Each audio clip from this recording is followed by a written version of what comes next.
Welcome to another edition of Red and Black, where your conservatism is not just the color that you're used to. Now, I am Lenny McAllister. I am not Wonder Mike. However, I'd still like to say hello to the black, to the white, to the red, and the brown, and the purple and yellow. But first, I have to introduce you to three friends, because if I continue the Rapper's Delight whole joke thing, they'll probably hang up off the line right now. So let me get to them before I say anything else that's going to make them talk about dad jokes and being corny. Starting with the lady over there, or there. Kira Davis, editor at large, Red State, and who is certainly not corny. Kira, hello. Oh, no, you're never corny, Lenny. Your dad jokes are always right on time. You know I say it all the time. She lives for my dad jokes as if she doesn't have a husband that tells his own dad jokes, or maybe he tells terrible dad jokes. But my husband tells terrible dad jokes. So she's used to it. Now, the dude down there, Jeff Charles, he has his own dad jokes, but they're going to get worse because he just turned 40, which means that they've gone from bad to worse. And I feel very sorry for his daughters. Jeff, have you tried any jokes out on them yet? Or have you tried to quote Rapper's Delight? You know, turning 40, it's like a jungle sometimes, But when it comes to my kids, they've heard all my dad jokes, and I keep coming up with more. But, that's what turning 40 is like. They know all my dad jokes, but I still come up with more, and they still groan. Jeff just did the epitome of turning 40. He didn't get through the whole, first of all, he couldn't get through the whole joke. He forgot the lyrics to dag on the message, and then he kind of gave up on it, and it was funny and corny all at the same exact time. Jeff, you're getting the hang of the 40s already. I'm proud of you. You're only 1 week in. Now, somebody that's probably not going to turn 40 for another, 5, 6, 7, 10, 15, 20 years, because he's only, 25, 26 years old. Shermichael Singleton is joining us today. Now, Shermichael, I know that you are running the risk of harming your health by joining us on Red and Black this week, but I want to say it might be worth it, because this is as close as you'll get to greatness by working with the great Kira Davis. So I'm excited to be here with Kira, and I got to say, you're welcome. You guys make me nervous about getting older, man. Like, I feel like I should already have my cane next to me. So I'm worried. Oh, don't listen to these old men. Don't listen to these old men. You'll be fine. 40 is just the start. It's great. Don't listen to these old men. My husband's turning 50 in February. He's never looked better. He's never been more alert. The dad jokes do get worse over time, but don't be afraid of age. As my grandmother likes to say, what is the alternative? Well, that is true. I guess you're either alive or you're getting older, right? Or you're not alive or you're getting older. One of the two. And I like being alive and getting older. I just hope I can remember the lyrics to my jokes, Jeff. No offense. I just had to throw it out there. Kira was trying to compliment her husband and flirt with him at the same exact time, and you could see her picking through the words like, he's 50 and he's fine, and I got Lenny and Jeff and Shermichael on the line. Let me just zip it. So with that said, and that we won't even get into the Magic City jokes from last show, because that just was a bad thing in and of itself. So it's not bad. Why are you Shermichael? I didn't know what Magic City was. So I had to ask my husband what Magic. Wait a minute. Time out. I had to ask my husband what Magic City was, and what I said was, the question I asked was, is Magic City what you basketball people call Orlando? You know what? Look, I should be hanging out with the cool kids, and so clearly I need new friends. Whoa, Kara, don't let him do that. Ask him where he went to college. He knows exactly what Magic City is. Where did you go to college? I know he knows. I'm the only person that didn't know. His girlfriend is in the other room, so he's got Thank you. My man. I'm with you, dude. I'm with you. Can we talk about something other than where Magic City is located, please? Something that should unify the country and bring people together, because it's one country and we're diverse and we love America. And there's nothing like bringing America together. And I'm going to start with you, Kara. There's nothing like bringing America together than reminding America that there used to be a time where racism forced Black people to experience a different reality.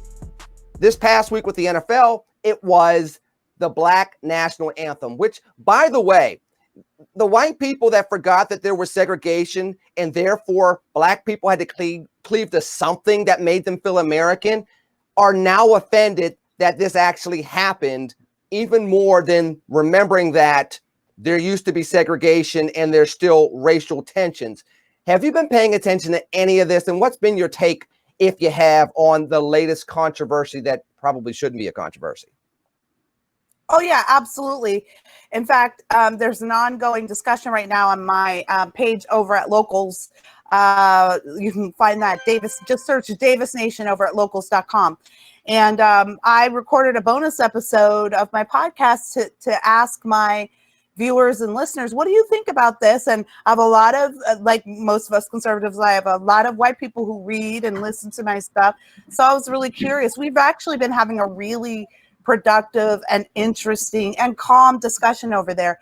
But one of the things I said in my podcast was, look, I was shocked, and I think a lot of Black people are shocked to know that y'all white people don't know that this song exists, and it's called the Black National Anthem. To me, and to you all, I'm sure, it's just normal. It's just a song that we've always sang, and it's always been called the Black National Anthem. So I explained that, and I said it's a nickname. You know, don't get hung up on that name. The name of the song is "Lift Every Voice." Mm-hmm. We never call it "Lift Every Voice." We only ever call it the Black National Anthem. But when I was 13 years old, going to school in inner city Washington, D.C., we sang Black National Anthem right before we did the pledge every day. So for us, it's a part of our lives. For white people, they're just discovering it.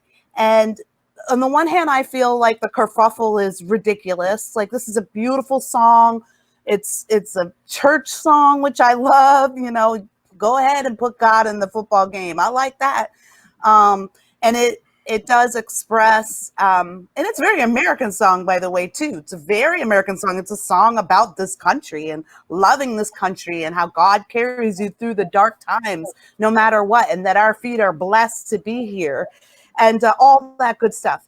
But what my fans and friends and listeners were saying, and I get this aspect, is that you're right, it's a beautiful song, and why can't it just be a part of the regular kind of anthem anthology that we have, right? God Bless America, America the Beautiful, Lift Every Voice, and then the Star Spangled Banner. Why can't it be that? But they're saying, I feel like this is being hamstrung in here. It's being forced in here to give a message that isn't really in line with what I believe even about any of this. And all I want to do is watch the football game. I don't want to have to be considered. I see messages on the sidelines or the back of shirts. I don't want to have these political thoughts and discussions, and it doesn't feel sincere. It feels like we're being made to do this. So that's what a lot of my listeners are saying, and I definitely don't disagree with that. Like, I get that. Yeah. Some of this is forced, Kira. And Shermichael, I'll go to you as the newbie with the group right here and the guest for the week. I get that people can feel like this is forced because of 2020 and because 2020 has literally been the Mayans were wrong by 8 years off kind of esque type of year. But at the same exact time, you know, we started getting force-fed a lot of patriotism right after 9/11 in the football games with the flyovers and, you know, the Star Spangled Banner. All this, I mean, we would have that and have it be on the broadcast. And then all of a sudden in baseball games, we started singing God Bless America during the seventh inning stretch. People forget about that. That was going on for quite some time. So it's not as though we haven't had this infusion of American patriotism in American sports over the last 15 to 20 years. No. So doesn't this kind of seem disingenuous, some of the pushback that we're seeing with some folks? Lenny, of course it's disingenuous. And to the examples you just laid out, prior to 9/11, many of these traditions, things that are now traditions, were not traditions before. And from my perspective, I don't think that African Americans I don't think we should live our lives in accordance to what pleases individuals who are not African Americans. I think, sure, we should explain, as Kira just articulated, the history of Lift Every Voice. We should explain how it started in Florida and how they left Florida after the town was destroyed and moved up to New York, to Harlem during the Renaissance, and how the song spread it, how the NAACP adopted the song, which is really how it became a national song for Black people to sort of express ourselves through our religiosity, which is not something that's new for African Americans. If you study Black culture in the U.S., we sort of always described our struggle, if you will, through scripture. And so to explain how that is a part of American culture and identity as a whole, if you will, I think is a fascinating thing. But I think that somehow want to walk around it because there are some individuals who are saying, well, we don't want to be forced into this. Then my question would be, why is this not acceptable, but other instances after 9/11 were acceptable? And to me, it would indeed seem that some people just don't want to give. And again, I could be wrong. I don't want to paint everyone with a broad brush, if you will, but it does appear that there are some individuals who just don't want to acknowledge any level of Black experience and culture and history, which is a part of this country. And so, no, if people are pissed about it, get the hell over it. I hope I can say that on your show, but get over it. I think we got to stop living by other people's expectations of what we should be and who we should be. And we need to start living by our own. I think that's part of many of the problems we have as a community, is that we're trying to live up to someone else's ideal and expectation of us, instead of setting our own expectations and saying, these are the examples that we should set, that these are the rubrics, the guidelines, if you will, that should govern us as Black people in this country. So hold on, Jeff. I got several things I got to throw out there before I ask you the question. There might be a question in there. Number one, did the guy that is the guest this week ask me if he could say the word pissed and then ask me if he can use it after he says it? Doesn't it seem to be after the fact? You know that this goes live to tape. There's nothing I can do about it. That's number one. Number two, did you notice that the Morehouse guy threw out a whole bunch of $10 words? You all thought I talked all fancy with the flag pin and everything else. This dude's really smart. The other thing is, and this is probably a hypothetical question, Kira's like, oh my God, I can't believe we let Lenny talk on the show. Would it have been worse to sing, lift every voice and sing, to celebrate Black culture in America, let's say February 2009 during the Super Bowl, to celebrate the first African-American president in the first Black History Month with Obama in office during the Super Bowl? Would that have pissed people off more than doing it in 2020 with all this tension going on? Or wouldn't have it made much of a difference when you did this, because you were going to always have this group of Americans that were just going to and just adamantly push back because this happened? That's you, Jeff. Is that me? Okay, I wasn't sure if that was Rick at me. But like, yeah, you said the question in there. I threw the question out there at the end. See, it was all the $10 words from Shermichael that confused you. It did, but here's the thing. It wouldn't have mattered if it was in 2009. It wouldn't have mattered if it was in 2021. It would have mattered when it was. And I'm going to have to give it to the NFL. The NFL actually made Christian conservatives in the party of Lincoln rail against a song that is a gospel hymn that was written to celebrate the birthday of Abraham Lincoln. Mm-hmm. It's amazing how they were able to accomplish that, but I'm not surprised. And I will say this, a lot of the rage against the song was based on ignorance. And when I say ignorance, I don't mean that in a bad way. I just mean ignorance just means that you just don't know. There are things that I am ignorant about. There are things that we're all ignorant about. But most of what these people were saying about the song was completely ignorant. I can tell when people on social media don't actually do the research, even though they say that they do. So sometimes I would just respond back, why didn't you look up the song before commenting on it? I didn't even ask them if they did. I just knew that they didn't. The thing is, most of them didn't even know that the moniker Black National Anthem was applied to the song in 1919 to illustrate the importance of the song to the Black community at that time and going forward. They approached it as if the left put that anthem on there or put that moniker on there. They acted as if the NFL made that up. I had to explain Yeah, this is part of history. And I'm glad, Kira, that you had calm conversations about this on your channel. I didn't.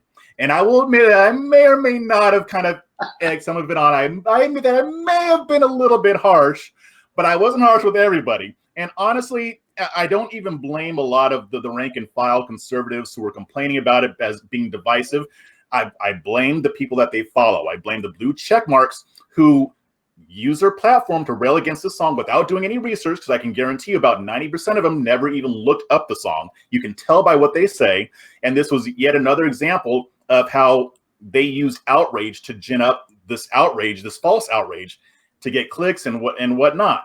And honestly, it made conservatives look really stupid. Like, you guys know, my main thing is that I want more black people on the right. This stuff right here is the kind of stuff that makes them say, no, I'm good. I'm going to stay over here where I am. So we can't keep complaining. I was going to just get the last thing. We can't keep complaining that there aren't more black people over here if our people are actively doing things that are going to turn them off. Okay, Kira. I just wanted to add that, so I put this question up on my locals page and did a little poll, asked people to respond. And I mean, imagine my surprise when my ex-pro football player, father-in-law, black man, pastor in the inner city for 50 years, said, I don't like it. He said he don't like it being sung at the beginning of his football games because his point of view, this is what he said on the thread, that he felt it was being used to divide us, that this wasn't a unifying thing, that the timing is to divide us. And I actually get that, and I kind of believe that too. Like, it certainly wasn't, it feels like a finger in the eye to some people, but at the same time, as I was saying on my podcast, look, much as I hate these idiots running around burning stuff in the street, there are some good things to come out of it. And we are having conversations that we haven't been invited to have before. Why haven't we had this song as part of our national zeitgeist of anthems? I told my husband, we stand up in the 7th inning stretch and it's either Take Me Out to the Ball Game or it's God Bless America. Why couldn't it be Lift Every Voice one time? It's just an American song. But yet this is not a conversation we would have had if you or I had brought it up casually in conversation 2 or 3 years ago. So, and the other thing I want people to know too, and I told this to my readers, listen, things are changing. And I've had this conversation with the statues and the monuments getting torn down, which I'm not in favor of. I'm actually in favor of building up beside them, expanding our definition of what American history is.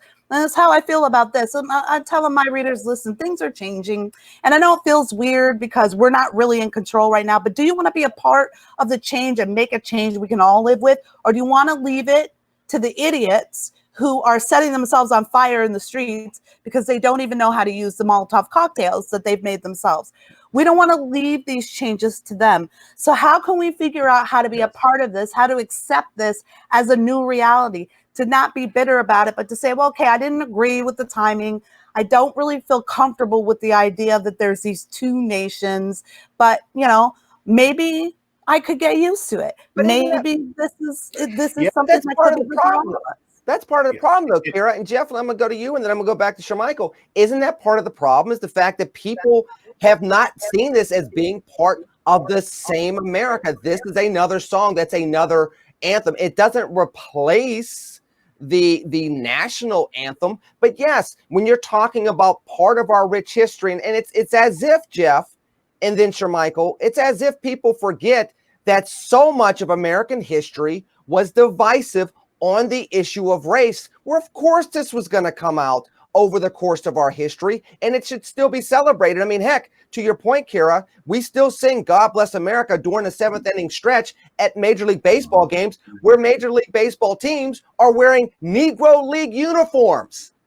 Why couldn't we have done this 5-10 years ago? Maybe we ease it into the national consciousness, Jeff. Yeah. And with what Kira's father-in-law said, I agree. I do think that the NFL did not have good intentions with using the song. I think that they were using it to pander and appear to be woke. And some people were using it to divide. Here's the thing. I don't care. The thing is what did Joseph say to his brothers who sold him into slavery? What you meant for evil, God used for good. this is what was an opportunity for that to happen.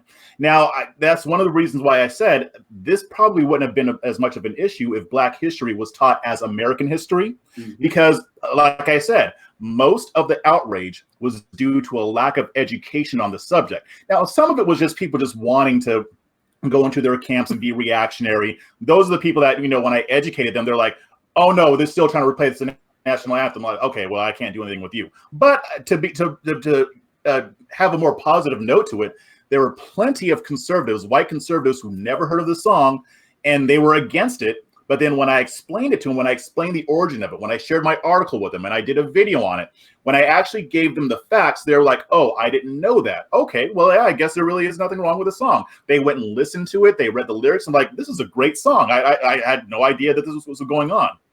So a lot of this stuff can be fought with education. Jeff, what's the name of that video again? I get my wings every time I promo one of you all stuff. What was the name of your video again? Yeah, so it's on my YouTube channel, Breaking Conservatarian, and it was a live stream that I did on Twitter, so I didn't really have a title to it. It was just like, the ignorant outrage over the Black national anthem. So, but yeah, well, I think that it helped. You didn't brand it, so I only got one wing, not two. Shermichael, he brings up a point, though, right? Education is key. It's something that could help heal us. And isn't that exactly what we need in 2020? Bringing up these type of things to show how we're more alike than different, even going through some type of tension throughout our history, even currently? Sure. I mean, absolutely. And look, Lenny, I mean, you could debate the timing of this. You can debate whether or not the NFL had good intentions. You could debate whether or not there are some individuals that are going to use this as a negative. But from my perspective, this is not a serendipitous moment. There is no excuse in 2020 to be ignorant. Google exists for a reason. And I got to be honest, I am not as willing as my good friend Jeff to explain things to people who I personally perceive as being willfully ignorant. I just don't have that patience. I think that at this point in time, there should be an expectation for people to educate themselves. And I agree with something Jeff said. If African-American history was taught as American history, I think a lot of this stuff would be avoided. Clearly, the Black experience is American history. Whether we want to face it or not, it is. And I think that the quicker some individuals reconcile with this, I think when these things transpire, it'll be a lot easier for people to say, oh, you know what, I'm familiar with this. I understand it's not a big deal for us to add this as part of our overall dialogue to give it recognition. To give something recognition does not necessarily mean you're attempting to replace something. And I think most conservatives would naturally be opposed to that because it's antithetical to the foundational beliefs to be a conservative. I get that apprehension, but I don't think that that's what most African Americans would want. And I would argue that most Black people love being America. But it's simply to say, hey, this is a part of American history as well. Let's just merely acknowledge it. Let's understand why it's a part of our history. What does it mean? And let's move on from it. But I just don't personally feel that we should be obliged to educate people who choose to be ignorant. When I don't know about something, I do my research, I do my homework, I become informed. Then I go to the individuals and I say, well, this is what I think. Now you help me, you're a better expert on this, culturally, whatever the case may be. Now you help me to make sure that the assessment that I have developed based on my research is accurate. But the obligation is upon me, not the individual. And that's just the way I view these things. Well, and part of it, though, is this, and let's just be honest, Shermichael, the four of us are going to be looking at these things from an objective point of view, a rational point of view, and a holistic point of view. Whereas if you look at what most Americans are looking at these issues through, it's through a lot of emotionalism, which kind of pivots over to the protests that have been happening specifically here in my hometown of Pittsburgh, where all these emotions continue to rile up all the bases involved in the 2020 political and social dynamics. One of which, if you remember, just a couple of weeks ago, and the president even tweeted it out, where one of the protesters literally goes up to a white couple that are outside dining. She's wearing a shirt that says Nazi lives don't matter, which in and of itself is making an assumption of every white person that she interacts with. And as one protester's yelling at them, she grabs the beer off the table and drinks their beer and slams it down. She walks away. and then another protester knocks a glass off the table. Now these 3 protesters have been arrested. Now, there are people that would say this is Black Lives Matter, but then there were Black Lives Matter protesters that have been organizing protests in Pittsburgh that have come out and said, these are not part of the people that we've been protesting with. White people, including the people who had their beer drunk, sat there and said, we support Black Lives Matter. Those are not the folks that we have been protesting with. You have these same individuals that have been protesting again in front of the Pittsburgh mayor's house, complaining about conditions for them and Black people in Pittsburgh. You got all these emotions going on. And then, of course, now it became national news with the president tweeting Kira and everybody getting involved in it. But it kind of goes back to what we're talking about. You have, and I wrote an article on this and people didn't like it, by the way. You have this fog of civil war that's going on right now where people don't know who are your friends, who are your foes, what they're seeing, why they're seeing it. They just know what they feel and they're reacting to that. Are we going to get past this anytime soon in 2020? No, I think the millennials have to scoot along before we get back to a little bit of normalcy.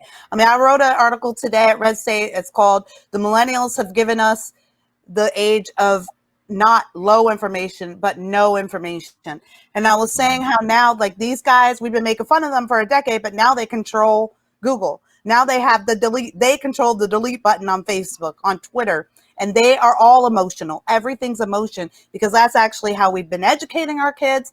That's what the boomers did for the millennials that they raised. I like to say again, I say this often, Gen X, we did not raise millennials. Millennials are the first families, millennials are the second family of boomers. Gen X, we're the first families, we're the practice families. Then the boomers got the real families. And that's who the millennials are. We didn't raise them. So and obviously this is a gross generalization. I understand that. So no offense to my millennial listeners, but if you're watching this show, I think you get what I mean.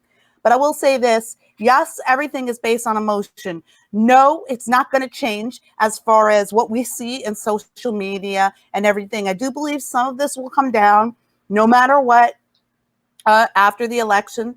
Some of this will begin to simmer down, but it's always going to be there in a way. And that is why I feel very driven at my age and at this point in my career, having done a lot of the sensational stuff and done this, that, and the other. I feel so driven these days to be a part of conversations like ours that are rational, that are calm, that are passionate, but still understanding. That's what I endeavor to do on my podcast. Just listen to yourself. What I do on this show, what I do on Twitter. I don't spend a lot of time arguing and fussing with folks anymore.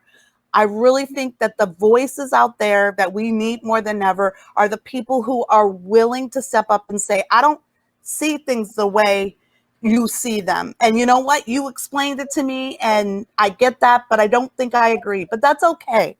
You're not the devil. You're not the enemy. We've made it okay. Let me say this, and then I'll pass the mic. We've made it okay to use this elevated language. And we as a society, but particularly what's happening with the left right now and all these protesters, we as a society and the mainstream media have allowed these kids basically out there to elevate this language to like, we're fighting Nazis. We're fighting, like, if Donald Trump had his way, you'd be in chains and all Black people would be slaves again. That's very dangerous language, because what it does is it makes it acceptable for you to meet that level of violence with violence, because you're a justice warrior. You know, you're fighting for freedom. If the Nazis are in the White House, oh my gosh, of course we have to go shooting people. And you know, we just had 2 LAPD cops shot here in their car, just shot in cold blood, hanging on still, thank God. But that is the necessary end game of all of this escalation, and that's why every single individual who can de-escalate, you know, then you're being a part of the solution. I will say this: if y'all ever come and take a beer off my table, you will meet me. No. And by the way, was it white folks that did that? It was white folks that took that beer off that table? It was a Black, non-binary person that took it off. Oh, he wouldn't have done that to her mama. Not in a heartbeat, please. And Kira's like, I wish they would. I wish they would. I wish they would. Now you know you're talking to a black woman when you hear them say, I wish they would. Now, Kira, you were talking about a woman of a certain age, but it must be fabulous to be 39 forever. Great job. I wish you would come take my beer.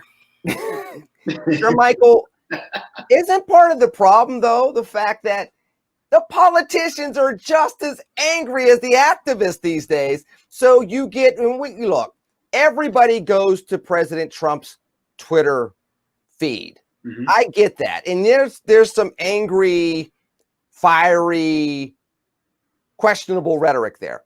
We can beat that dead horse again if we really want to.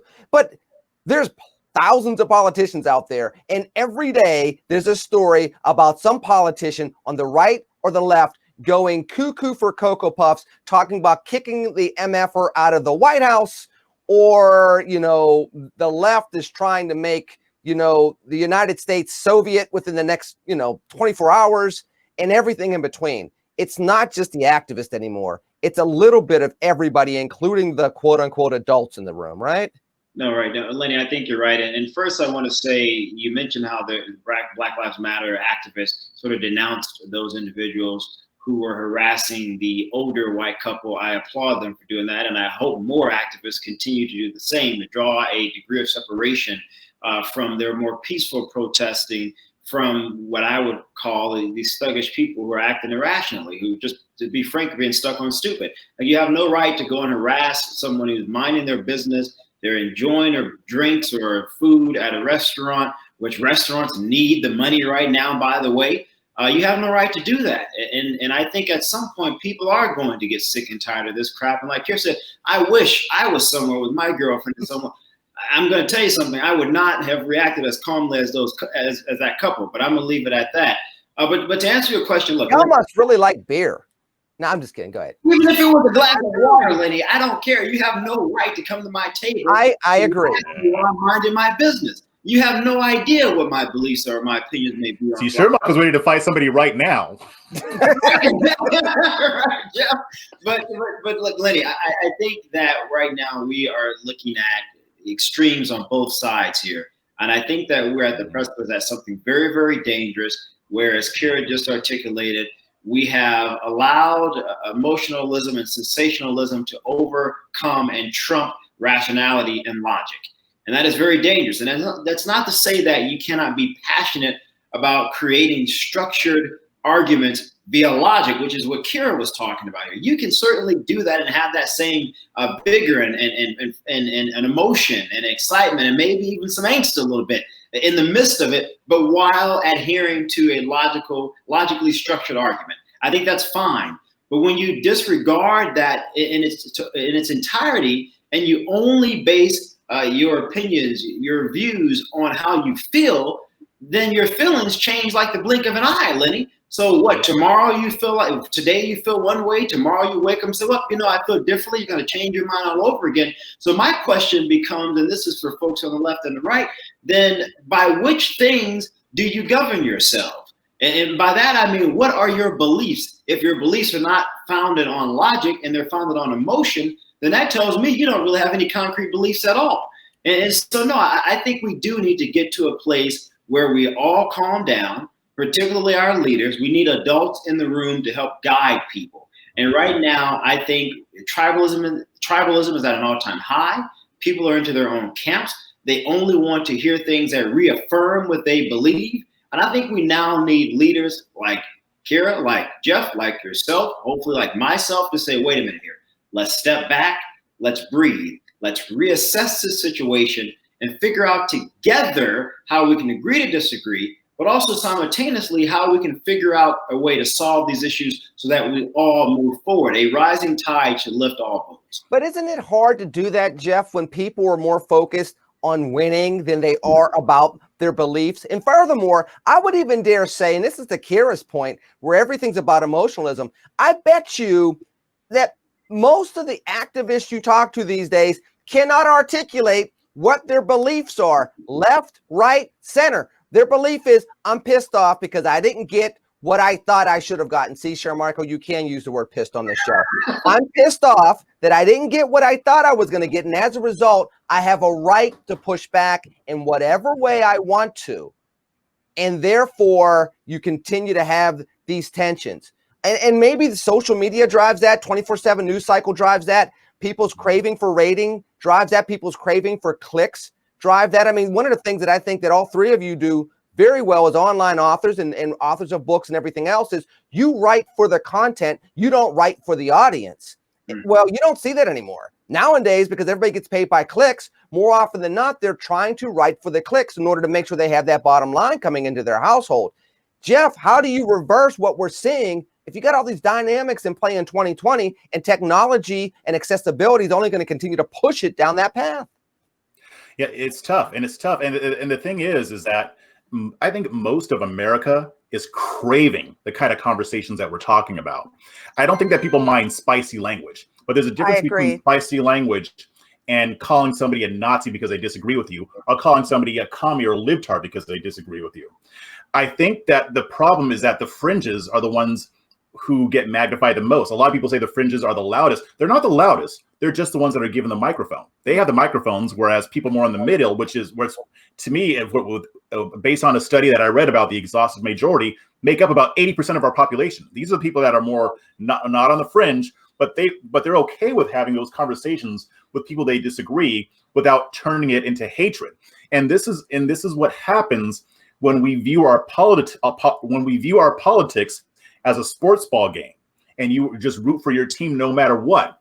You know, one of the things that I tweeted that actually got a lot of engagement the other day is things will only get better in American politics when there are people on both sides who are willing to call out bad behavior in their own parties. It's going to take the exhaustive majority pushing back against the fringe elements for there to be change. And also for the media as well, because the media inflames a lot of this stuff. If you read the story about Anna Picari, who was a former MSNBC producer, she left MSNBC because they were engaging in a type of journalism that relies on outrage, on clicks. They're not there to inform, they're there to influence. And she wasn't just talking about MSNBC, she was talking about the corporate media in general. Yeah. So, I mean, when I say things like the corporate press is the enemy of the people, I'm not saying that because it's a Trump thing. I'm saying that because I actually believe it. The media has that microphone. Wait, hang on. I'd like everyone to know that Jeff and I work for the corporate press. Please don't get us fired. And here's the thing. You know, I'm saying when I say the corporate press, I don't mean everybody. There are plenty of... You mean there are mainstream media or... Yeah, I get it. Right. Salem, we love you. By the way, Salem, we love you. We do have some suggestions for maybe how we might work this a little better so writers aren't necessarily only getting paid off clicks. As an editor, I can tell you that actually is a problem. And not that my writers are not problems. We are utmost professionals at Red State, but I do see that you can see people reaching for the paycheck over the value of the conversation. And I got no judgment because we all got to put food on the table. But as far as how that affects this conversation, it's had a negative. But hold on. I'm going to be haughty for a second before we move on to somebody that tried to be haughty and got slapped down by a judge earlier this week. But isn't there an obligation as an American to say, maybe I don't need 2 loaves of bread in my refrigerator. Maybe I just need 1. And I'm sacrificing 1 in order to advance the right narrative for our nation because I have an obligation to help us heal because I know thousands upon thousands of people are going to read my words. I mean, look, I've taken a lot of career hits over the course of the years that I've been involved because I've said things that have pissed off a little bit of everybody from time to time. Don't we have an obligation when you're touching social media, traditional media, television, radio, print, to every now and then say, as an American, is that not part of being an American citizen? No, you don't have part of being an American. You don't have an obligation to do anything. I wish you would. It's nice. I prefer that. I think you're a better person if you view your fellow Americans as people you're obligated to. But I don't think anyone has the obligation, and it's kind of what bothers me a little bit about this business. But I don't expect people to be what they're not. All I can do is what I do. But hold on. It did not the founding fathers kind of expect us to think that way? And that's the whole purpose of writing the founding fathers documents the way were they did? slave owners, Lenny. Why are we talking about the founding fathers? They were slave owners. We're not allowed to talk about them. Wait a minute. I thought you said you were part of Gen X where you can think critically. You weren't a millennial that was going to just be emotional and stick to one topic and that's it. Maybe you are. Well, no, I joke, but I know. I'll kick this back to you guys. Well, yeah, I don't see it that way. I wish it were that way, but I don't see that that writers have the obligation. I just wish they would. It's writers, but it's also you are an American, and more, you have a higher obligation than the average citizen. And Shermichael, I'll go to you with this first, then Jeff. You have a higher obligation because you're actually able to impact the national fabric with what you're doing. And that's the essence of what we were told we're supposed to do from the founding fathers. We have a democracy if we can keep it. Isn't this part of keeping it, Shermichael? I mean, it clearly is a part of keeping it, Lenny. But I think the problem is, as Kira just stated, people don't feel that sense of urgency. I don't think people feel that sense of a necessity to be cognizant and conscious of those types of things anymore. I think we have certainly ventured into a place of egoism. And by that, I mean of the self, only for the self, and what's in the best interest of the self over what may be in the interest of the self and all people concerned. And that's something that I got to tell you, Lenny, I am incredibly concerned about, because if you study great empires throughout the history of civilizations, I think we really are going and heading into a direction where the focus so much on the self, it takes away from focus on community, takes away from focus on family, and ultimately takes away from focus on the nation as a whole. And so while I wish that obligation was there, I don't think it is, but I do think we need to step back, as I stated a couple moments ago, and sort of reassess the landscape and figure out where we're headed and why we're headed in the wrong direction. Because, Lenny, it's only a matter of time, at least history would tell us, before we sort of jump off the cliff. And once you're off the cliff without a parachute, there's not really much you can do to turn around. And so I hope that sense of obligation comes back. I hope that people reinstill that sense of urgency into their children going forward. But as Kira said, I don't have an expectation, Lenny, that that's going to change, man. And I hope I'm wrong. I wish I was wrong. But there's just no evidence that I've seen to suggest that I am. And Jeff, well, and this is what worries me a little bit. First of all, Shermichael, I'm gonna say this. I understand your point. I understand Kira's point, but I'm gonna list off 1865. I'm gonna list off the Reconstruction. I'm gonna list off the turn of the 20th century. I'm gonna list off World War I. I'm gonna list off the Roaring 20s where they were lynching black men all over the place. I'm gonna list off the Great Depression, World War II, the Civil Rights Movement. We've had all these things that should have had us jump off the cliff, and yet America continued to get better and better and better in spite of itself. But at the same exact time, Jeff, this aspect of fatalism, this is what's different about this new civil rights movement, the civil rights movement of the 21st century, I like to say. People were not as fatalistic 50, 60 years ago about will America actually get better as they seem to be now. Young people had hope, willing to go to jail at 14, 15, 16 years old because they felt that America would change. Whereas now, we don't seem to have that same type of aspirational hope that America will actually stop being like this. That seems to be the problem. I still think it will, but what do you say? Yeah, it's a scary thing. I mean, and you mentioned all those things where America could have fallen apart and it didn't. The same could be said of the Roman Empire as well. But I think the key is that we have to remain vigilant. And I think what's dangerous right now, and what was also dangerous to the Roman Empire, is that our sense of unity is shot right now. It's just not there the way it used to be. I'm not saying that it's all gone. I think that some of it still remains. And I think when you see people who disagree on politics sit down and have a conversation, just like people do in normal everyday life, you see that there's still some of that there. But as far as in what's visible, like when we're talking about the media, when we're talking about our politicians, there's like this huge fracture that is there. And there are elements, and it's not just the media, but there are other elements that are fracturing that more. I think part of the problem is not just the lack of unity, but it's the team sports mentality that we have. I think a lot of it is the fact that we are so hyper-focused on the presidency. And I don't know when that happened in our nation, but we tend to treat our government more as a monarchy than we do as a republic. And when we know what we hate about what Trump did or what we love about it, and we don't know the name of our mayor, we're messing up. There's something wrong there. And I think that there are a lot of things that will need to happen to bring it back to a sense of normalcy. And I really hope that it doesn't take a disaster like a 9/11 or something like that. And I'm not even sure that would even bring us back together. I mean, some have speculated if 9/11 were to have happened today instead of back in 2001, would we unite the way we did back then? I would like to think that we would. But no. We didn't have social media, and that's a big culprit here. And we still had conspiracy theories. We still had people that said that a sitting president would literally kill thousands of Americans to start a war so that his vice president can make millions of dollars. And that was without social media. Heaven forbid you had Twitter, because then you'd have documented proof from, bots from Romania as well as from, Rochester, New York, saying why this transpired. Or as Donald Trump said, people sitting in their basement in their underwear. I digress. Speaking of people that like going around in their underwear, Cardi B is back in the news. I won't talk about what's underneath her underwear because that's another episode, and that's just exactly. We don't want people making those type of faces. Somebody would.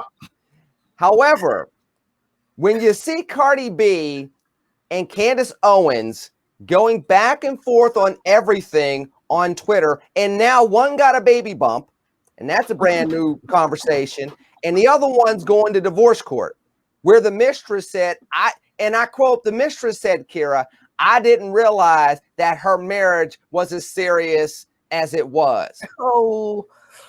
I apologize. And all this is playing out. These two women are dragging each other in social media over politics and this is that and the other. And, the Cardi B school says she schooled Candace and said that she's being used by white men. And then, and then you got the other side. You don't know what you're talking about. And help me make sense of this, Kira, because this just seems like the epitome of what 2020 is and where our political discourse has gone. It's fun though, isn't it? I mean, it's a cute though. It is. I liked it. I liked watching it. I love the celebrity gossip news and stuff, but and by the way, congratulations to Candace on her baby bump.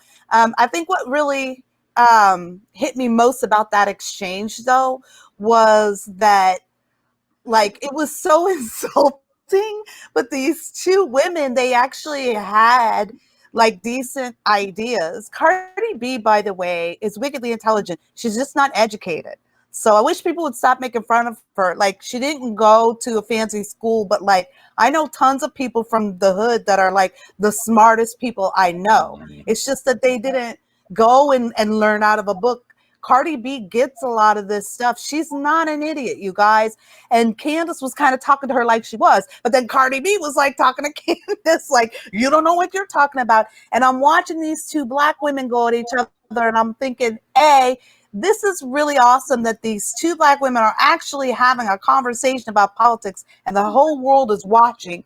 And B, I wish there was a way for them to have this conversation that didn't get so personal. Even when Candace was like, look, I'm not talking about you, I'm talking about ideas, she couldn't help herself and went and got personal again. And then Cardi B just went straight, all the way there with Candace. But there was there's an interesting conversation in there to be had about the song, about what it means to be an empowered woman, about what it means to be an empowered Black woman, how the relationship between Black men and Black women in our community, and that idea of the mistress, the baby mama, the side chick, there was a whole world going on in that conversation that I could not get enough of. But unfortunately, things like that just get very emotional and very heated. And as you said earlier, Lenny, and everybody has said, the clicks are in the hate. The clicks are in in poking at each other. And I certainly don't mind watching two very well-known women and celebrities getting into it. That feeds my celebrity gossip addiction. You are so California. Holy how many times are you going to tell us about Only God can judge me. Only God can judge me. Not only God can judge She me, went Tupac. but So, by the way, we have had Grandmaster Flash and the Furious 5. We have had the Sugar Hill Gang, and now we have gone Tupac. Shermichael, you're left out on this unless if you say something over the next couple minutes. Continue, Kira, before I throw it to the guys. all I'm gonna say is this: that it was interesting. Also, a breakdown of your tribes, right? Like I was reading on Twitter, they're like, Candace really brought it to her, and I was like, I don't know about that. That's not what I read. And then Cardi's fans were like, oh, she stepped on Candace, made her look. And I'm like, I don't know about that. That's not what I saw. But also, Candace is really smart. She's made her living off of poking at celebrities. So I don't see this as it's not outside her brand. You know, what I was surprised by that Cardi B actually responded to her. I would love to see a fuller, real conversation between them, to be honest. Shermichael, tell me why I would never see a Kira Davis Cardi B conversation like that. Not necessarily a fight, but a conversation where there's a Twitter back and forth between Kira Davis and Cardi B, where you maybe get a different yield out of that interaction versus, you know, what we got between Candace and Cardi. I mean, because I think Kira would go into it with a different mindset. And Kira, correct me if I'm wrong, but I think Kira's mindset would be how, while embarking on this conversation, can I get to a place where people are more informed and it's a solution-oriented conversation? That's not the case between Cardi B and Candace Owens. It was drama. It was a celebridom, if you will, and it was exciting, and I get it. I get all of those things. It looks good, right? But I think Kira is of the mindset that people should use their time constructively versus destructively. And as a result of that, that is unfortunately not considered quote unquote sexy or entertaining, which leads to a whole nother issue with our society and a whole nother issue with where people direct their attentions to. So it's great. I agree with Kira. It's good to see these two Black women having this debate, but it would be even better if they were having a dialogue about trying to move the needle forward.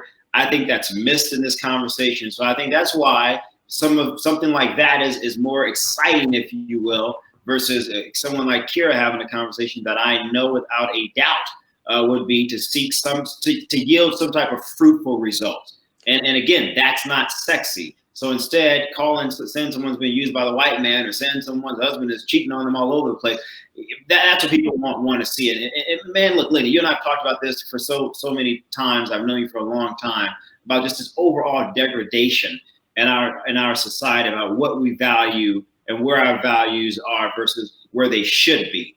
And I think that's an example to answer your question. I'll end with this. That's a prime example of how what we value is in the wrong place versus, again, uplifting someone like Kira and others to have these types of dialogues and conversations with individuals with gigantic platforms where a lot of Black people may not see someone like Kira. And if they were to see someone like her, listen to her ideas, you have no idea how many minds may change in a way that, to Jeff's point, could move the needle forward to bring in more African Americans into the overall conservative movement. But again, that's not sexy. So, Jeff, I'm going to say this real quick. You got a short period of time, then we got to wrap up the show. How far away do you think we are from a Kira Davis, Cardi B type of interaction on Twitter? And I'm not saying literally. I mean, I am Kira's agent, and I probably could make a couple phone calls. But rhetorically, how far away are we from seeing something like that? What's keeping us from that? Just briefly, because we got to wrap up the show.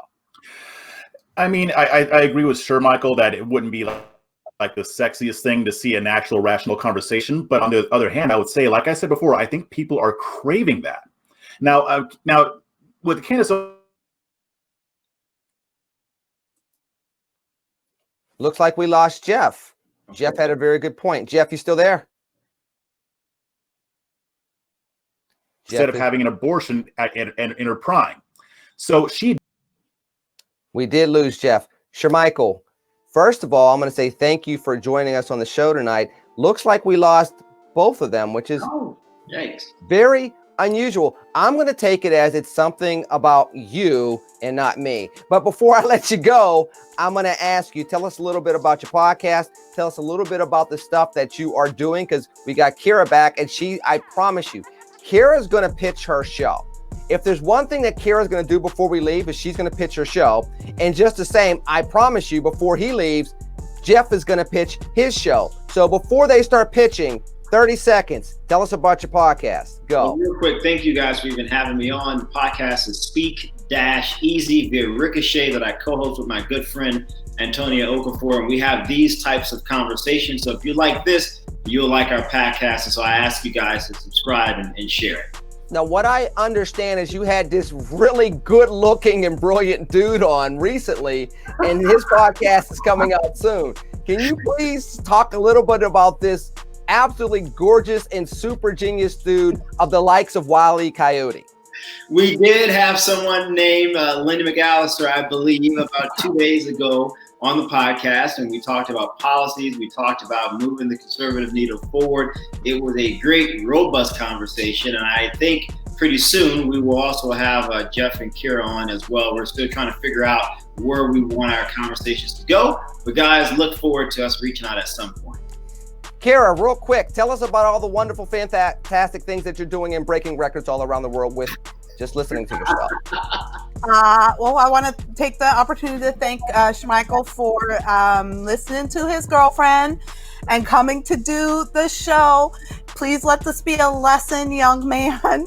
Moving forward, life will be easier if you just listen to her more. And these guys are learning this on this show as well with me. Of course, Lenny, you know I have the Just Listen to Yourself podcast. I feel like, in a way, we've been talking about that podcast tonight. And Jeff is absolutely right when he says people are craving rational conversation. That's exactly the response I get from Just Listen to Yourself. I get dozens of messages a day. I mean, a day. Emails. People writing page-long emails saying, I'm so relieved to be able to hear this in a calm fashion that I didn't agree with you, but it either changed my mind or at least gave me this other perspective. That's where I think I fit in. And so that's what I do at Just Listen to Yourself. I'm never going to be the sensational gal. I'm probably not going to get the invitations to The View and CNN, but I'm always going to be that person. I believe so strongly. No, I'm not sexy enough. I've always believed strongly, though, that I think when you lead with grace, most people will follow that lead. Most people. You have the fringes, but most people. So that's what we do on Just Listen to Yourself. We lead with grace. We talk about hot topics and we engage in critical thinking and persuasion, because when you can learn how to really back up your arguments, you don't feel so heated and so pressed to make people believe you when you get into a conversation. You can be passionate, but you can leave friends because you understand what you believe. So you don't need that validation by forcing someone else to believe that. So you can find that wherever you find your podcast. Fantastic. Jeff, 15 seconds, Breaking Conservatarian, go. Yep, Breaking Conservatarian YouTube channel and audio podcast as well. You can get on YouTube. The podcast is available on Spotify, iTunes, Spreaker. I'm going to be I got 2 videos planned on why the Republican Party lost the black vote. And I'm also going to be talking about the messaging strategy that the conservative movement can use towards the black community to be more attractive to blacks and other minorities. And the Breaking Conservatarian that you find here on Red and Black will also have a little soul in his life this weekend. He'll be on Fox Soul. Check him out on the Tammy Mack Show. He'll be doing his thing there. Of course, catch Shermichael. Thank you for being a guest with us this week, Shermichael. Kara, keep rocking what you're doing. Jeff, keep doing what you're doing. And all of you all out there, you know we love you. We have these conversations because we're trying to heal America, unite America, and make America better. So stay with us. Join us next week. In the meanwhile, stay safe, stay blessed, keep the faith. We'll do it again soon. In the meanwhile, we'll talk to you again. TCNGB, take care and God bless. Peace.